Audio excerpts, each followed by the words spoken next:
The National Weather Service in Lake Charles has issued a special marine warning for Atchafalaya and East Coast Blanche Bays. Coastal waters from lower Atchafalaya River to Intercoastal City, Louisiana out 20 nautical miles, Vermilion and West Coast Blanche Bays, until 8 p.m. Central Daylight Time. At 7:20 p.m. Central Daylight Time, strong thunderstorms were located along a line extending from 18 nautical miles northeast of West Coast Blanche Bay to 14 nautical miles northeast of lower Atchafalaya River, moving southwest at 30 knots. Hazard, wind gusts to 40 knots.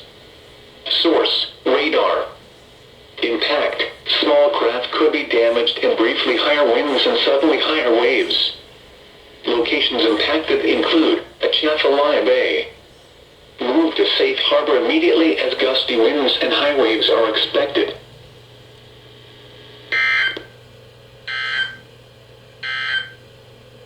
Heat advisory released.